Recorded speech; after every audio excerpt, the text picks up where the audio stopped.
చంద్రబాబు నాయుడు గారు ఈ మధ్య నెలకు ఒకసారి ఎవరో ఒక దళితుడి ఇంటికి వెళ్తున్నాడు ఏరుకుని. అసలు ఎంత డ్రామా అంటే, నేను వెళ్తా గబాల ముఖ్యమంత్రి గారు కాన్వాయ్ మొత్తం అన్ని కార్లు ఒకసారి ఆగుతాయి. మామూలుగా అయితే మళ్ళీ ముందు కార్లు ముందుకెళ్ళిపోవాలి, గబాలని చంద్రబాబు కారు బ్రేక్ కొట్టంగానే వెనక కార్లు వచ్చి చంద్రబాబు కారు గుద్దుకోవటమో లేకపోతే గుద్దుకున్నంత పని చేయటం అయ్యి ఈయన దిగి గబగబా సెక్యూరిటీ వాళ్ళు వాళ్ళందరూ పరిగెత్తురావాలి, వీళ్ళందరూ పరిగెత్తురావాలి. ఏమైపోయిందో చంద్రబాబు కారు ఆపాడని చెప్పని పరిగెత్తురాలిగా అంత కాన్వాయ్ అంతా వచ్చి స్లో అంతా ఆగుద్ది. ఈయనొక్కడే కారు దిగుతాడు. సెక్యూరిటీ ఆఫీసర్ కూడా ఎవడో వెళ్ళడం పక్కన. కేవలం ఆ లోకల్ ఎమ్మెల్యే మాత్రం వెనక కారులోంచి పరిగెత్తుకొస్తాడు. ఈయనొక్కడే ఆ ఇంట్లోకి వెళ్తాడు, ఇంట్లో వాళ్ళతో మాట్లాడతాడు.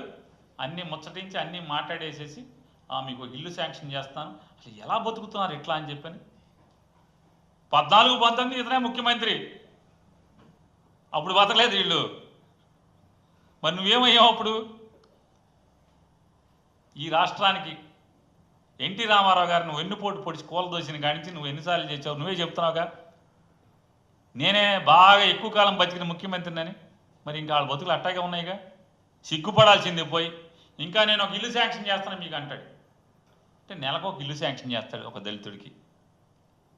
ఇది ఎంత డ్రామా అంటే, కారులోంచి వెళ్ళేప్పుడే మావాడు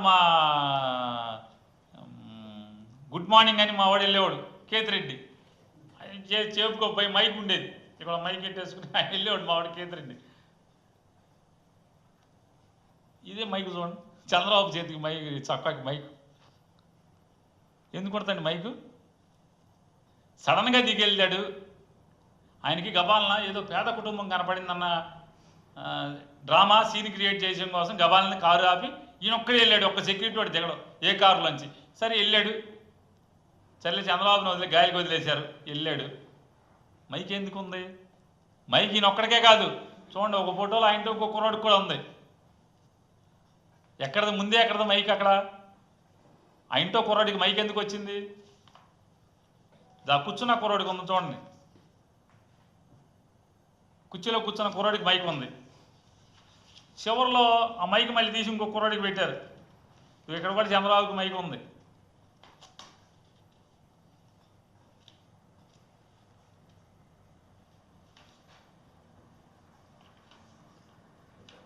ఇక్కడ చూడండి, ఆ మైక్ మళ్ళీ మారింది, మారి ఈ కుర్రోడికి వచ్చింది,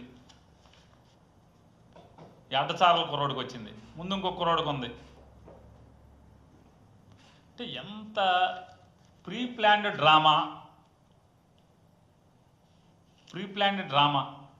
మామూలుగా సడన్గా ముఖ్యమంత్రి రోడ్డు మీద కారాపి ఇంట్లోకి వచ్చేప్పటికి మధ్యాహ్నం పూట అన్నం తింటాను నేల మీద గిన్నెలో. అంత పేదరికలు అంటే ఏముంటాయి? అన్నీ అక్కడ తుడుచుకున్న బట్టలో లేకపోతే తుండో చెప్పులు అక్కడ ఉండాలి కదా. అసలు మామూలుగా ఎంత నీట్గా ఉంటుందో ఇల్లు చూడండి ఒకసారి.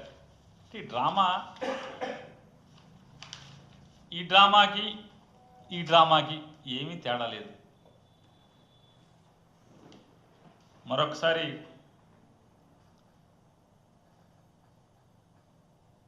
మరీ ప్రత్యేకించి చంద్రబాబు నాయుడు గారికి, లోకేష్ నాయుడు గారికి, ఇద్దరికి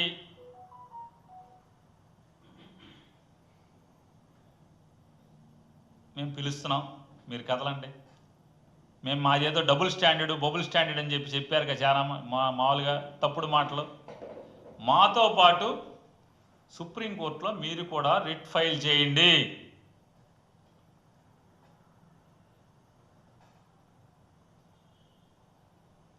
ఎందుకంటే మేము చెప్పేవి ఆ చట్టంలో, కొత్త చట్టంలో వచ్చినాయి కాబట్టి.